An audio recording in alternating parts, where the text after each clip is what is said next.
ta'ala fi kitabil karim. A'udzu billahi minasyaitonir rajim.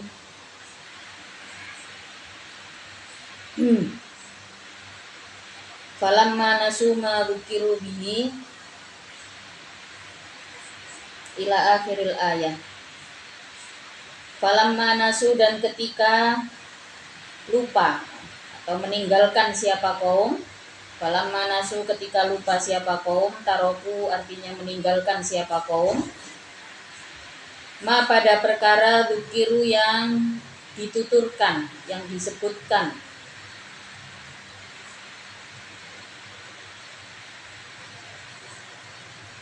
Kaum wa'idu artinya dinasehati siapa kaum, bihi dengan ma.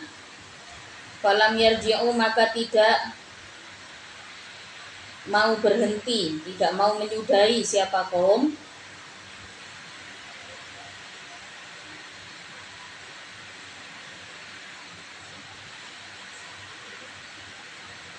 Anjaina, maka menyelamatkan aku, alladzina pada orang-orang yang mencegah siapa, yang mencegah siapa alladzin anisui dari perkara yang buruk.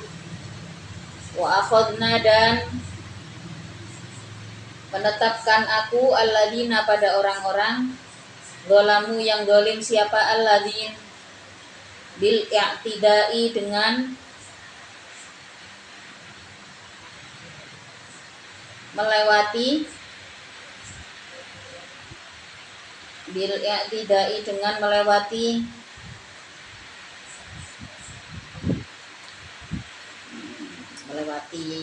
batas gitu. Bil i'tidai dengan melewati batas.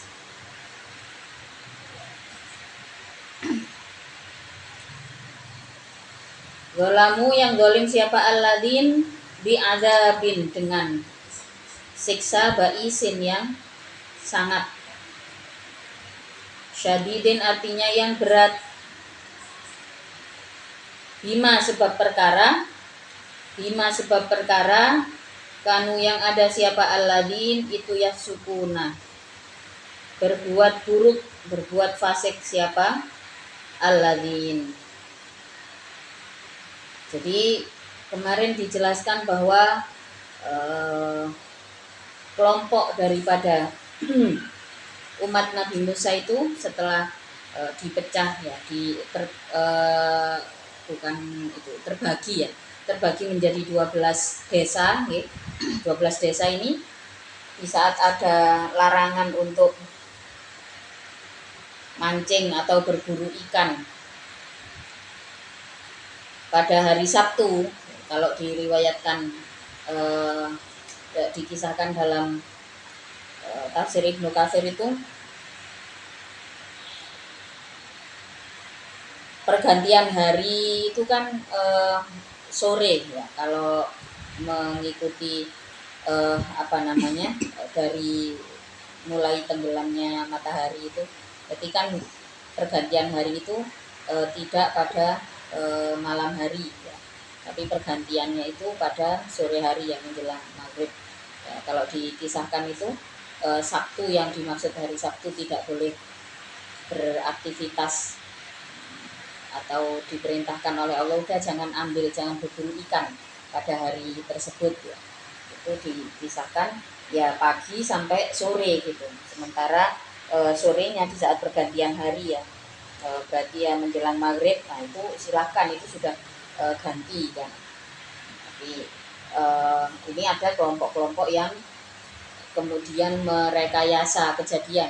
Jadi setelah direkayasa oleh Allah ya, seperti yang dikisahkan kemarin ya, ketika sudah dilarang nggak bisa, maka kemudian Allah membuat rekayasa. Iltatihim hitanuhum yauma sabtihim syura'a wa yauma la yasbitun wa yauma la yasbitun. Di situ dijelaskan bahwa Allah membuat ikan-ikan itu keluarnya itu ya di saat Sabtu pagi, sementara selain hari itu ikannya tidak dimunculkan sama Allah. Nah, maka mereka juga dengan rekayasa Allah, dengan ujian dari Allah itu, padahal kan hanya disuruh menunggu untuk istirahat di hari Sabtu pagi sampai sore ya. Sementara sore kalau kita pikir, kita nggak usah mikir jauh-jauh ya, kita mikir secara logika saja, kalau berangkatnya sore kan sebenarnya cuacanya juga lebih enak gitu kan, lebih apa namanya ya, kalau misalkan cari ikan di pesisir laut ya, enaknya kan juga sore di saat pergantian hari gitu. Tapi akhirnya mereka merekayasa nih, orang-orang ini, kelompok-kelompok yang pembangkang terhadap perintah Allah ya, itu merekayasa dengan cara apa? Ikan-ikan yang muncul itu diambil pada hari Sabtu ya, itu diambil, habis itu disimpan dan baru dijual pada keesokan harinya. Ada paket kanan dulu.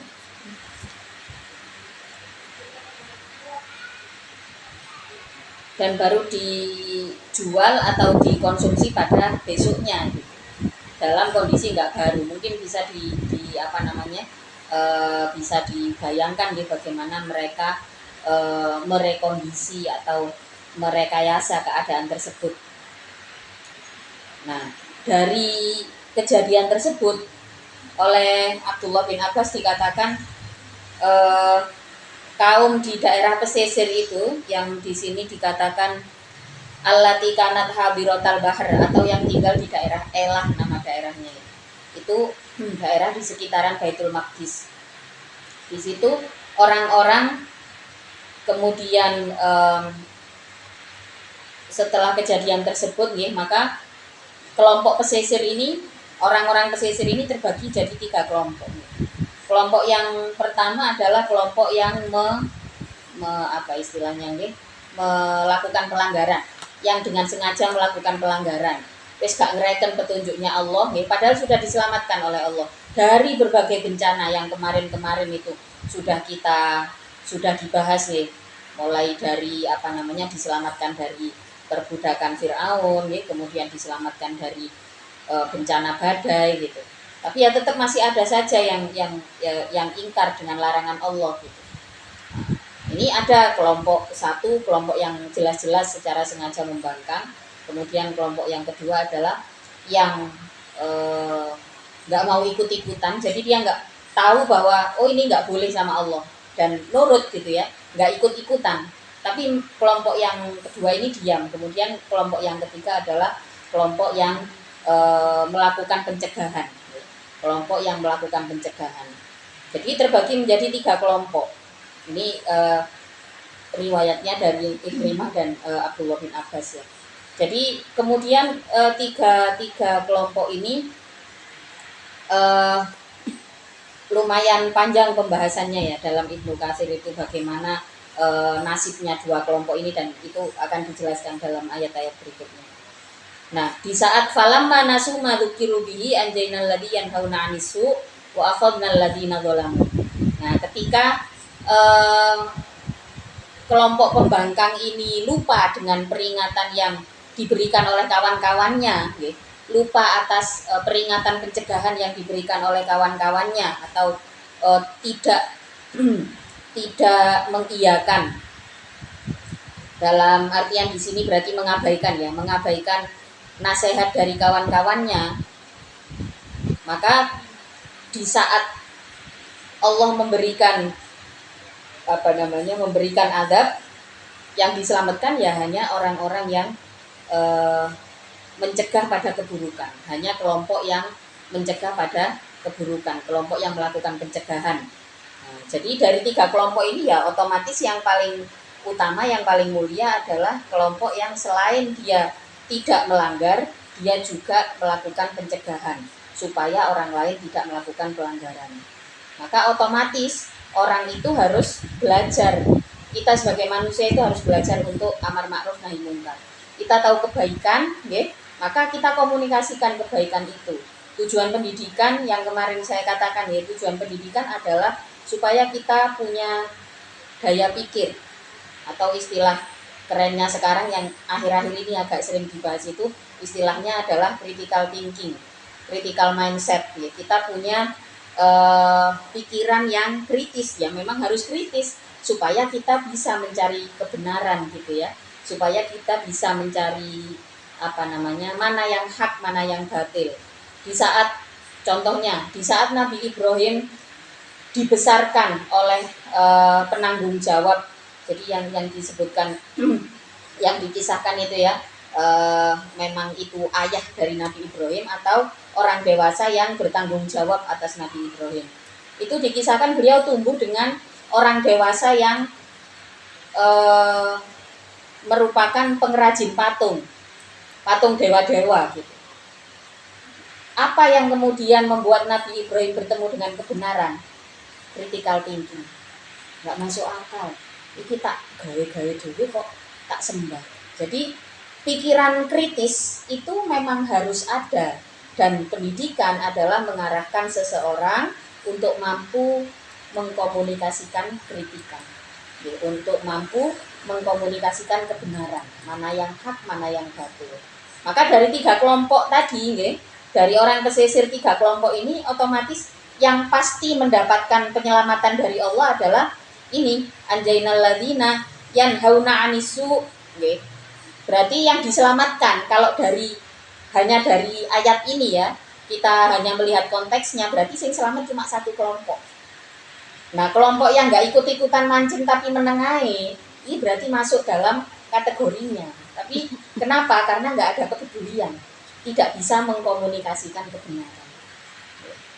Tapi kalau menurut Abdullah bin Abbas, oh ya itu berarti ikut ke orang-orang yang dolim gitu. Kalau menurut Ikrimah tidak, itu yang mendapatkan bala hanya yang melanggar. Sementara yang tidak melanggar, istilahnya sakitun, orang-orang yang diam itu, mereka nggak dapat pahala, ya nggak dapat siksa gitu. Jadi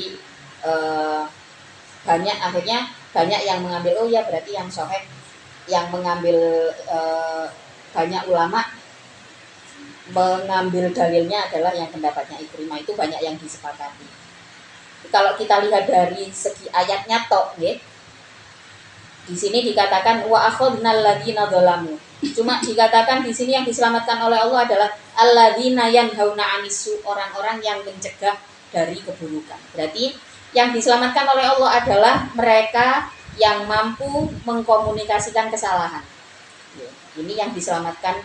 Kenapa? Karena orang kalau muncul critical thinking pasti terganggu, pasti nggak bisa tidur itu kalau dia cuma diem. Gimana ya nanti kalau teman-temanku ini nggak mau berubah. Jadi ada kepekaan, ada kepedulian. Ya otomatis orang-orang ini derajatnya tinggi. Sekarang kalau kita ngomong muga-muga uripe selamat sing ya opo. Jadi ya berat.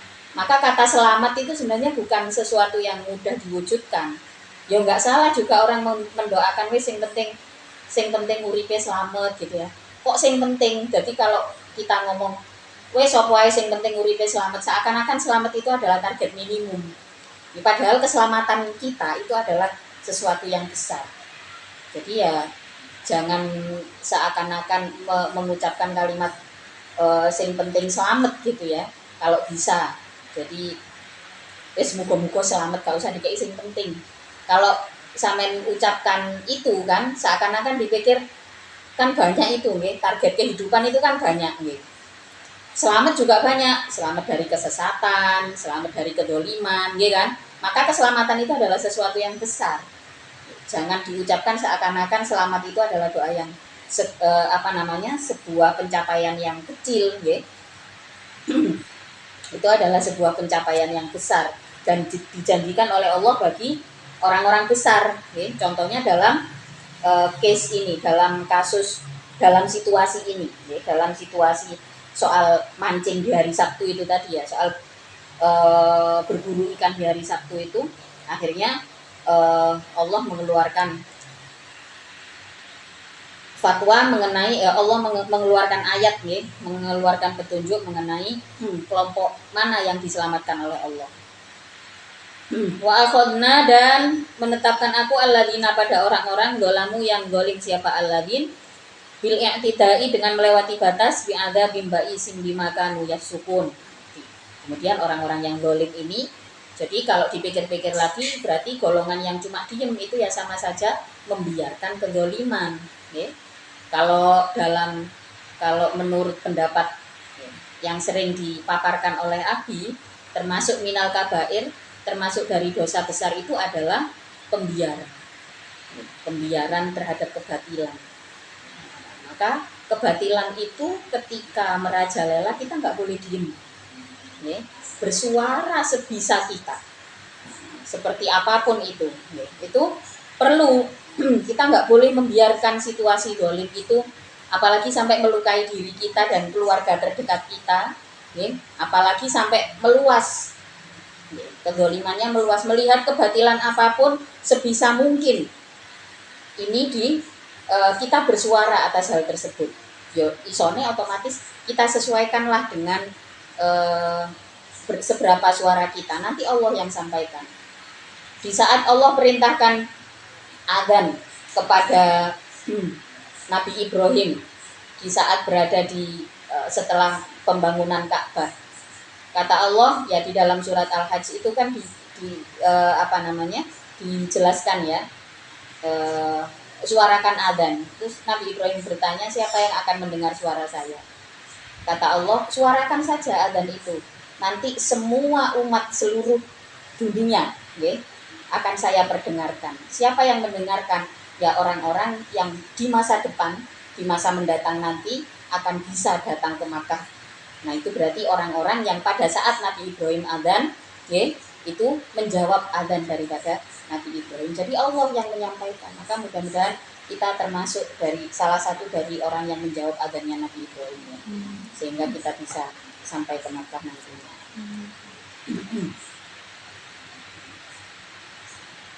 Bi'adzabim ba'isim bimakanu yafsukun. Falamma atau, maka ketika sombong siapa alladin, falamma atau maka ketika sombong siapa alladin, takabbaru artinya sombong siapa alladin, antar kima dari meninggalkan perkara, nuhu yang dicegah siapa alladin, anhu dari ma, mengabaikan larangan Allah, menyombong dengan larangan Allah, ya kan karakternya begitu. Orang itu kalau suka melanggar, ya, akan dengan gampang, oh alah iki lo tak lakukan. Kayak yang kita lihat ya, orang-orang Israel yang kalau kita lihat peperangan saat ini, penjajahan yang dilakukan oleh orang-orang Israel ke Palestina, sudah jelas larangan Allah tidak boleh begini. Bahkan dunia ini juga punya aturan perang gitu ya, tapi mereka menyombong dengan pelanggaran tersebut. Nah itu yang dimaksud atau aman ruanhu. Jadi terhadap larangan-larangan itu malah menyombongkan diri. Oh iki lho wis tak lakoni, gak apa-apa kan uripku. Nah itu yang dimaksud dengan kalimat atau aman ruanhu. Kenapa kok kalimatnya pakai atau, yang di situ berarti takabbaru, yang di situ berarti menyombongkan larangan, kok enggak melakukan larangan gitu ya, kok menggunakan kata atau? Ya memang ada satu bentuk self defense atau penolakan diri yang bentuknya adalah takabur atau kesombongan. Penolakan diri, menolak diberikan, menolak atas sebuah larangan, kemudian melanggarnya dengan penuh bangga. Jadi pelanggaran yang dipenuhi dengan kebanggaan, itu yang dimaksud dengan atau amanuhu anhu. Jadi kalau dicegah itu malah jarak. Orang-orang misalkan koruptor itu ya, oh iki lo tak lakoni lo, kan aku wani nglakoni. Nah itu yang dimaksud pada ayat ini. Falamma atau amanuhu anhu dari ma kulna, maka mengucapkan aku lahum terhadap alladzin kunu, hendaknya ada kalian itu kirodatan, menjadi monyet, khosiina yang hina, khosiina yang hina. Kemarin saya ada makna yang kelewat ya tadi pas mubalaan itu, ada waqulu khittotun. Coba sampai lihat di atas. Waqulu minha haitsu syi'tum waqulu khittotun. Waqulu khittotun wadkhulul baba sujjata itu ya. Waqulu dan mengucapkan engkau, amruna adapun permintaan kami itu khittotun, itu hitotun, terlepasnya dosa. Terlepasnya dosa-dosa. Saya lanjutkan lagi yang bawah ya, Kemang Iling. Orang-orang yang sombong dengan orang-orang yang sombong dengan larangan Allah, yang melakukan pelanggaran dengan sombong. Apa yang mereka dapatkan? Kunu, maka jadilah kalian itu kirodatan, menjadi monyet, khosiina, yang buruk, menjadi monyet, diadab oleh Allah menjadi monyet. Ini ada banyak sekali banyak riwayat ya, banyak kisah. Jadi apakah benar-benar menjadi monyet ya, atau di sini karakternya yang menjadi seperti monyet, perilakunya seperti monyet gitu. Bahkan ada yang mengatakan ya banyak cerita yang dimaksud di sini, apakah benar-benar menjadi monyet atau kemudian ini menjadi satu bentuk kalimat kiasan gitu ya. Mereka dikutuk jadi berperilaku seperti monyet ya.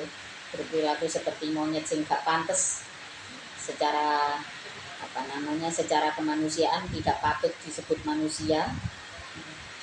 Mungkin kalau zaman dulu pada saat era teologi pada masa Nabi Musa, tentu ini sesuatu yang sangat-sangat mungkin ya, umat ini dikutuk langsung oleh Allah menjadi monyet gitu. Tapi kalau ini kita lihat diimplementasikan dengan kehidupan saat ini, ya mungkin pada akhirnya orang-orang yang selalu sombong dengan larangan-larangan Allah ya, yang selalu melanggar nilai-nilai kebaikan, selalu melanggar nilai-nilai kemanusiaan ya, orang-orang ini tentu saja sama perilakunya dengan monyet gitu. Nah, ya bagaimana seperti karakter monyet yang kita lihat ya, monyet itu nafsunya besar, nafsu syahwatnya besar, nafsu makannya besar ya, karakternya seperti itu. Jadi monyet itu adalah jenis binatang yang memiliki syahwat terhadap manusia. Maka sampean kalau misalkan main ke kayak taman safari atau ke kebun binatang gitu ya, kalau pas lewat di monyet-monyet jangan lama-lama. Jadi monyet itu bisa syahwat lihat manusia. Ini memang ada kajian ilmiahnya ya. Jadi karakter seperti itu yang dimaksudkan menjadi kutukan bagi orang yang selalu sombong dengan larangan-larangan Allah. Naudzubillah ya, jangan sampai. Ini sampai kalau main ke Bonbin gitu ya, lewat di tempatnya monyet, gorila kayak gitu-gitu, jangan lama-lama. Ya, jangan lama-lama.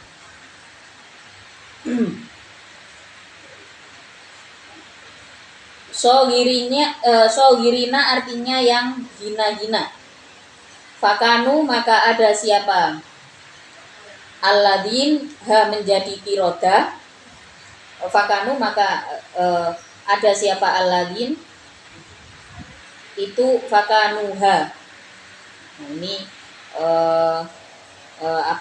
ada dua dhamir muttasil yang bertemu secara langsung, dan ini hukumnya. Nah, tadi pas saya pagi-pagi ngajar dengan tadi baru pelajari ini ya. Jadi ada dua dhamir muttasil yang dihubungkan jadi satu, dituliskan jadi satu. Mestinya kan bisa dipisahkan, tapi ini dijadikan satu. Jadi ada tapi jarang. Fakanuha gitu. Fakanu, maka ada apa aladin itu menjadi kirodah. Di situ posisinya adalah sebagai kobarnya kana. Belum lagi kalau soal kita berbicara tentang kirodah nih, ada di dunia ini di zaman modern, dan pada saat itu sudah dikaji secara ilmiah penyakit yang ditularkan oleh monyet ya, namanya HIV AIDS ya. Itu penularan awalnya adalah dari monyet. Jadi apakah pada saat itu yang dimaksud dikutuk menjadi monyet itu juga punya penyakit tersebut dengan karakternya monyet gitu ya. Ternyata di zaman modern ada ini satu penyakit yang sampai sekarang penderitanya juga kasihan gitu nih. Kadang-kadang terpaparnya bukan karena dia benar-benar melakukan kesalahan gitu ya, terpaparnya dengan apapun itu nih. Penderita HIV/AIDS itu adalah sesuatu yang berat ketika seseorang menanggung atau menyintas hal tersebut gitu. Butuh seumur hidup untuk terus melakukan suntik dan minum obat gitu. Apakah orang ini penyintasnya ini apakah benar-benar mereka pernah melakukan dosa besar di masa lalu atau sekedar terpapar. Nah, kalau sekedar terpapar berarti memang dosanya zina itu luar biasa. Gitu. Jadi, lah terus dari mana virus ini dibawa? Nah, ini ada sejarahnya lagi panjang. Ternyata kan al-qirodah yang dimaksud di sini dari ayat ini kemudian memberikan pemikiran, memberikan ide-ide kepada ilmuwan-ilmuwan di masa lalu untuk mengkaji kenapa ya kok sampai dikutuk menjadi monyet. Dikajilah bagaimana dan seperti apa kehidupan si monyet ini. Oh, monyet itu binatang yang begini, begini begitu. Mereka ya perilakunya seperti manusia juga. Yang perempuan juga head gitu ya, seperti kita gitu, seperti manusia gitu. Tapi apa ini yang buruk dari mereka? Satu ya kita lihat bentuknya, ya kan? Kemudian yang kedua ternyata mereka secara biologis secara nafsu makan dan nafsu birahinya itu cukup besar. Jadi kalau nafsu itu dimiliki oleh manusia, maka ini sesuatu yang tidak wajar. Berarti ada kemungkinan dikutuknya itu dikutuk secara perilaku mungkin seperti monyet.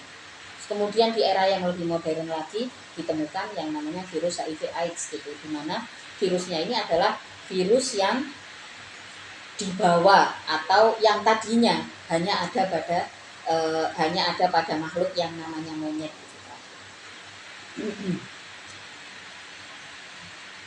Wahada, adapun ini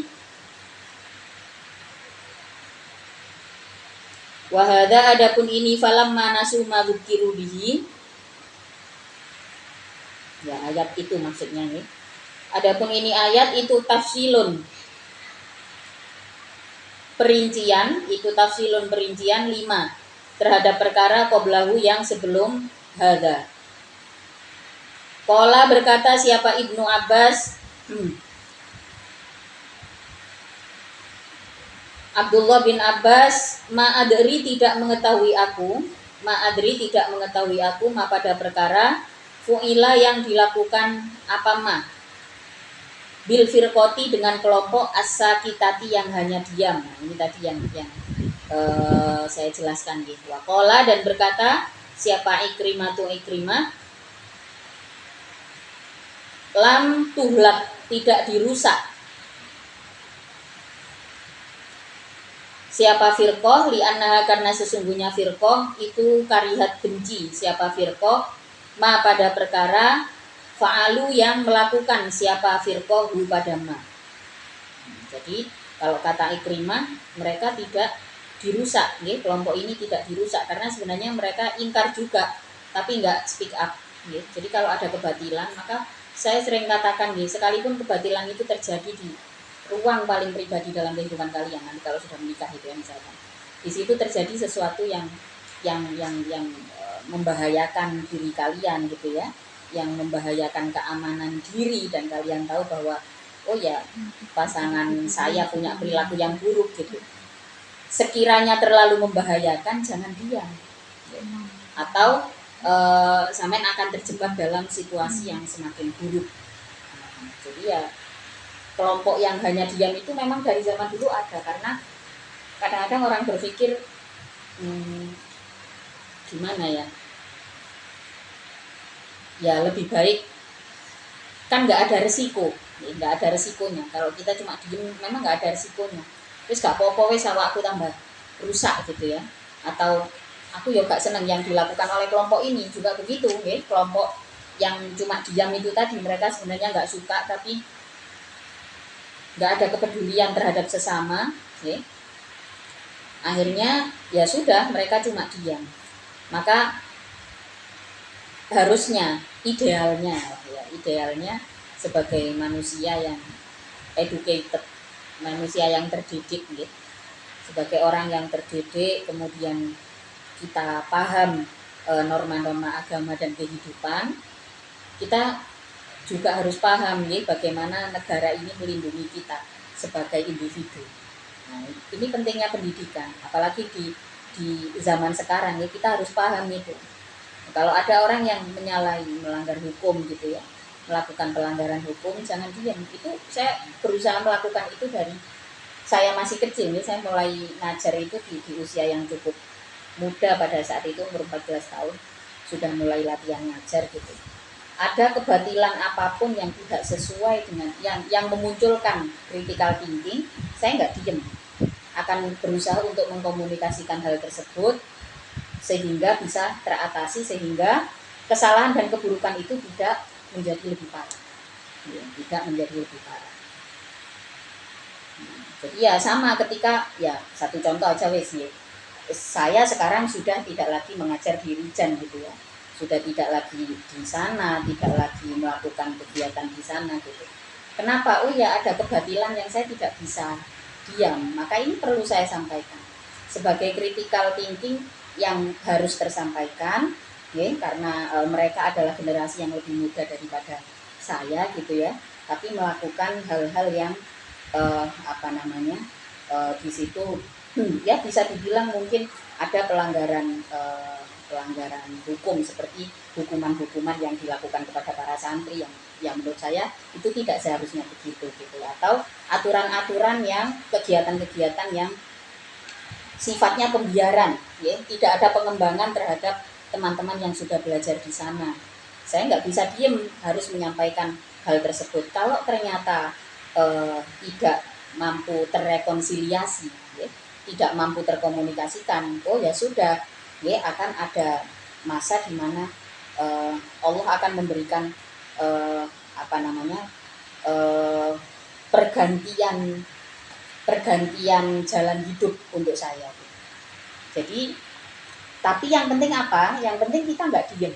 Jadi di saat melihat atau kita merasakan sebuah kritik terhadap seseorang atau suatu kelompok, kalau bisa jangan diem. Cari cara untuk membuat solusinya ya. Kita cari cara bagaimana untuk menyelesaikan, untuk mengkomunikasikan, nggak usah jauh-jauh menyelesaikan dulu deh. Kita komunikasikan, kita cari ide, kita komunikasikan. Kalau komunikasi ini bisa ketemu antara dua belah pihak, oh ya berarti ini jodoh perjalanannya masih panjang. Nah, kalau dalam istilah primbon itu, dalam ilmu primbonnya Ronggo Warsita itu ada istilah habis jodoh. Habis jodoh itu tidak hanya sekedar dengan pasangan ya, dengan pasangan, dengan partner kerja gitu, dengan satu kelompok, pasti ada. Kapan saat itu terjadi? Di saat komunikasi itu tidak lagi bisa terjalin di antara dua orang, kritikal tidak bisa tersampaikan dengan baik. Nah, yang akan selamat dari situasi yang paling buruk ya, itu adalah orang yang bisa mengkomunikasikan kebaikan-kebaikan. Sementara kelompok yang lain yang hanya diem, apalagi sibuk melakukan pelanggaran ya, nah ini akan terus berada dalam apa namanya ya, dalam kesulitan lah ya. Ini bukan ancaman, tapi ini terjadi di dalam Al-Quran, disebutkan di dalam Al-Quran. Jadi kembali lagi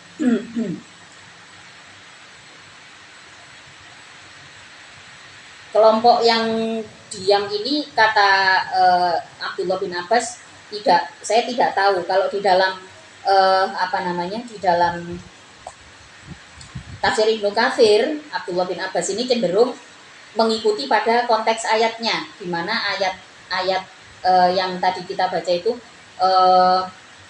yang selamat itu adalah hanya orang-orang yang yanhauna 'anis su'. Sementara dua kelompok lainnya yang mungkin ikut diadab sama Allah, ikut disempitkan kehidupannya oleh Allah. Wa qalat qala Ikrimah lima tahlik lam tublak li annaha karihat mafa'aluhu. Kalau kata Ikrimah, oh enggak, mereka itu tidak dirusak oleh Allah karena mereka sebenarnya juga enggak suka. Nah, Waqala dan berkata siapa? Waqala dan berkata waqala dan orang yang berkata siapa firqah lima ta'iduna pada kalimat lima ta'iduna ila akhirih. Warawa dan meriwayatkan siapa al-hakimu Imam Hakim an Ibnu Abbasin dari Ibnu Abbas annahu pada sesungguhnya Ibnu Abbas itu roja'a kembali siapa Ibnu Abbas ilahi terhadap qaulu Ikrimah wa ajaba dan lebih menenangkan apa qaulu Ikrimah. Memang ya lebih menenangkan. Oh iya, yang penting maka ini menjadi batasan apa aqallul iman, okay? Paling minimumnya iman adalah ingkar biqaul. Jadi kalau ada kebatilan sampai mengkomunikasikannya sudah tapi tidak bisa teratasi, ingkarnya ini yang perlu terus setiap hari kita validasi. Jadi ingkar biqaul itu akan menjadi aqallul iman dalam satu situasi tertentu ketika kita tidak berhasil mengkomunikasikan kesalahan-kesalahan, maka ingkar biqaulbi ini menjadi nilai keimanan kita dan nggak masalah, ya nggak masalah.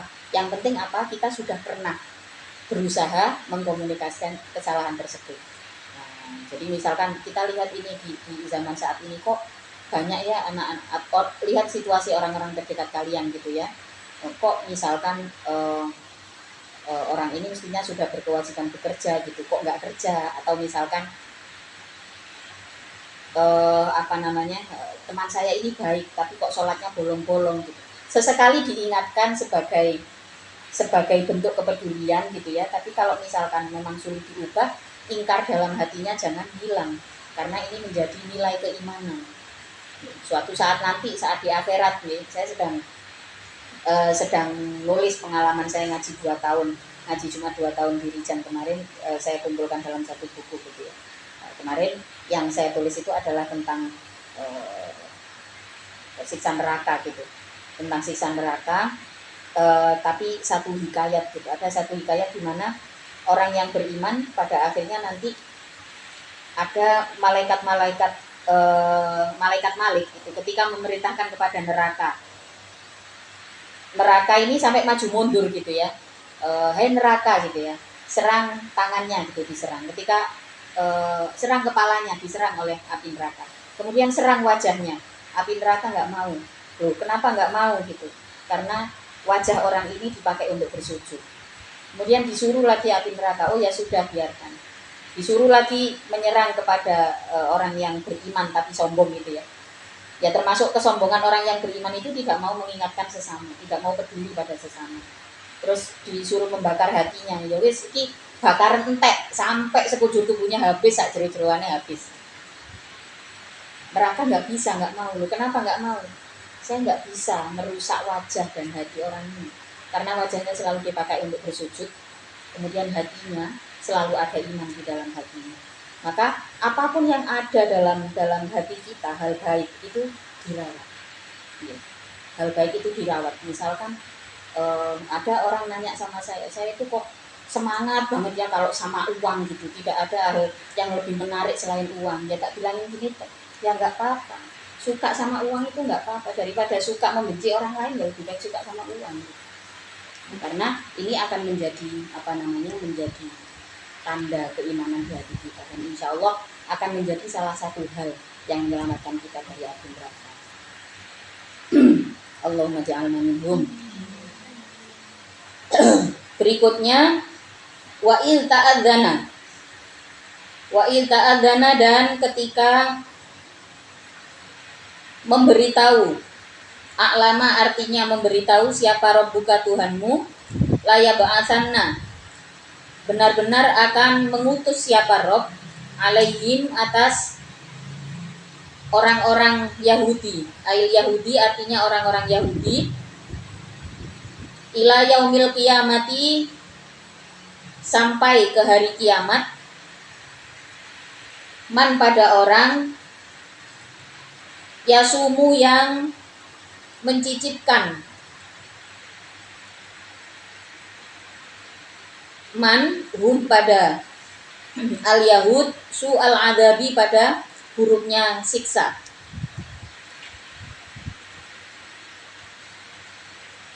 bidzilli dengan kehinaan, wa ahdil jizyati dan penarikan pajak.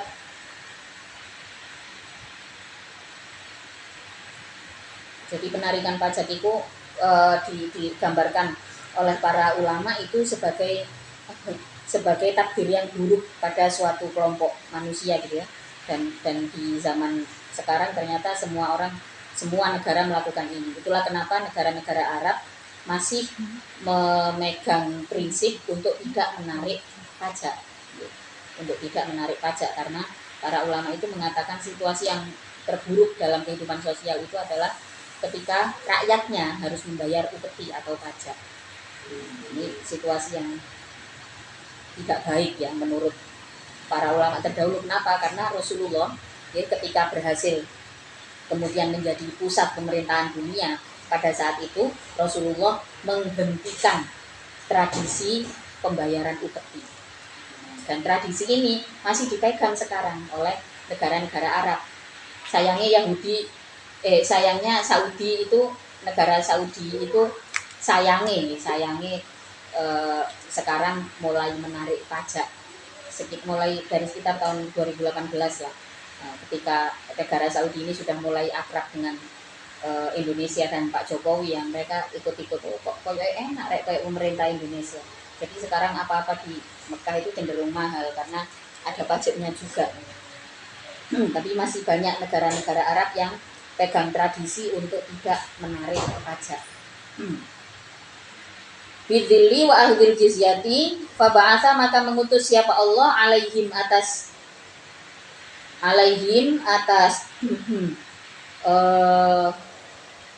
al-Yahud Sulaimana pada Nabi Sulaiman, wa ba'dahu, dan itu setelahnya Sulaiman, alaihim Sulaiman.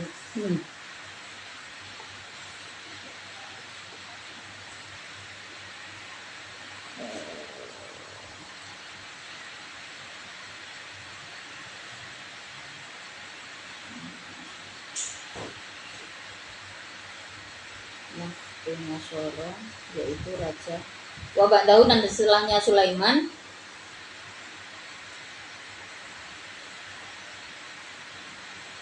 Mahtu Nasoro, adapun raja Mahtu Nasor. Fakotala,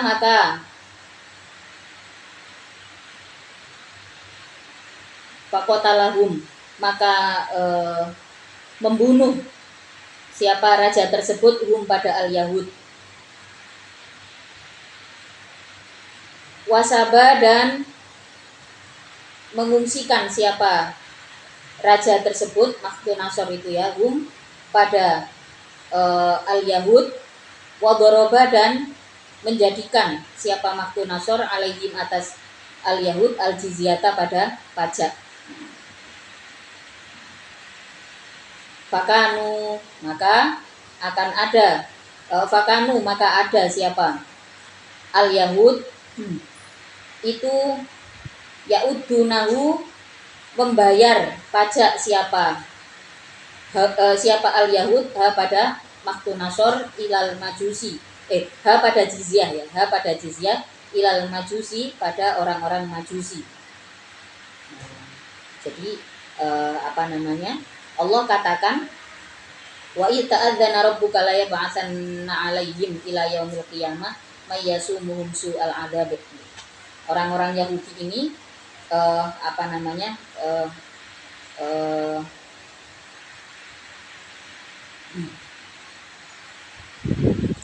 Allah memberitahukan kepada Rasulullah bahwa orang-orang Yahudi ini akan terus disiksa oleh Allah atau dihinakan oleh Allah, ya kelompok yang selalu melanggar. Maka di sini dikelompokkan sebagai orang-orang Yahudi itu ya, akan disiksa sampai hari kiamat dengan mencicipkan adab yang pedih. Adab yang pedih itu apa? Di sini dikatakan kehinaan, kemudian penarikan pajak pemerintah. Kemudian diutuslah Nabi Sulaiman. Nabi Sulaiman digantikan oleh raja yang zalim. Nabi Sulaiman kemudian digantikan oleh raja yang zalim. Kalau ya ini ceritanya panjang gitu ya. terus kemudian digantikan oleh raja yang dolim. Raja yang dolim ini menarik pajak kepada orang-orang Yahudi, sehingga pada masa itu ya, ini membentuk satu kerajaan Yunani ya, terbentuk satu kerajaan Yunani di mana orang-orang Yahudi ini membayar pajak pada kelompok Majusi. Sampai kapan? Sampai ila ambu'itha, sampai ketika diutus siapa Nabi Yuna, Nabi kita Shallallahu Alaihi Wasallam. Fadoroba, maka menarik siapa Nabi pada jizyah alaihim, atas al-Yahud, alaihim atas al-Yahud. Tapi istilahnya ketika Rasulullah memerintah orang-orang Yahudi yang tidak mau ikut ke dalam agama Islam ini, mereka bayar jizyah untuk apa? Untuk jaminan keamanan. Jadi membayar jizyah kepada Rasulullah untuk dijamin keamanannya. Jadi mendapatkan timbal balik. Inna rabbaka, sesungguhnya Tuhanmu itulah sari'ul iqabi, yang segera pembalasannya. Liman, bagi orang aso yang maksiat siapa man hu pada Allah.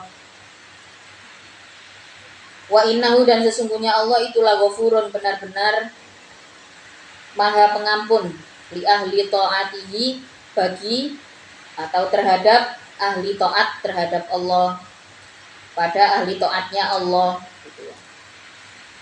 Rahimun, pun maha pengasih, bihim, dengan ahli taat. Jadi kalau rahim itu untuk yang lebih khusus ya. Rahim itu adalah orang-orang yang bertaubat gitu ya, orang-orang yang taat, dan itu mendapatkan kasih sayang yang disebut dengan rahim. Wa qatta'nahum fil ardh wallahu ta'ala a'lamu bishawab. Ini ayatnya panjang. Al-Fatihah.